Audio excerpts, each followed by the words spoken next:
বোকাজান আসাম ভইচৰ দৰ্শকসকলক স্বাগতম কৰি মই সঞ্জীৱ এতিয়া এটা গুৰুত্বপূৰ্ণ বাতৰিৰ ওপৰত আপোনালোকক লৈ আহিছোঁ। অসম চৰকাৰ কেবিনেট বৈঠকত অংগনবাড়ী কৰ্মীসকলৰ দৰমহা 6,000 পৰা 8,000 টকালৈ বৃদ্ধি হোৱাৰ সিদ্ধান্তৰ বিৰুদ্ধে সবল হৈ পৰিছে একাংশ অংগনবাড়ী কৰ্মী সহায়িকাসকলে। অতি অত্যাৱশ্যকীয় সামগ্ৰীৰ মূল্য বৃদ্ধিৰ তুলনাত দৰমহা বৃদ্ধি নকৰাত গুৰুতৰ সমস্যাৰ সন্মুখীন হৈ অহা বুলি এক গুৰুত্বপূৰ্ণ প্ৰতিক্ৰিয়া প্ৰকাশ কৰিছে। মুখ্যমন্ত্ৰী যাতে পুনৰ বিবেচনা কৰি অধিক হাৰত দৰমহা বৃদ্ধি কৰে তাৰ বাবে আহ্বান জনাইছে অংগনবাড়ী কৰ্মী সহায়িকাসকলে শিৱসাগৰত অংগনবাড়ী কৰ্মীসকলৰ বিশেষ প্ৰতিবাদী কাৰ্যসূচী।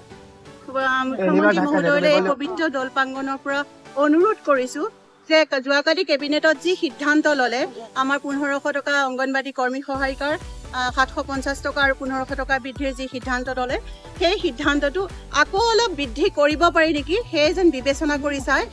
এই সাম্প্ৰতিক সময়ত এই পইচাটো দি চলিবলৈ আমাৰ বহুত কষ্ট হয় আৰু আমাৰ অংগনবাড়ী কৰ্মী সহায়িকৰ কামৰ কোনো অন্ত নাই। গতিকে সাম্প্ৰতিক পৰিস্থিতিৰ লগত মিলি চলিবৰ কাৰণে যদি আমাৰ মাননীটো আৰু অলপ বৃদ্ধি হয় তেতিয়াহ'লে আমি নথৈ আনন্দিত হ'ম। আৰু এই মঞ্চৰ পৰা এইখিনিৰ পৰা আপোনালোকৰ যোগেদি আমি জনাব বিচাৰিছোঁ মুখ্যমন্ত্ৰী মহোদয় যে মহোদয় আপুনি কিবা এটা কৰি আমাৰ মাননী বৃদ্ধিৰ ব্যৱস্থা কৰক।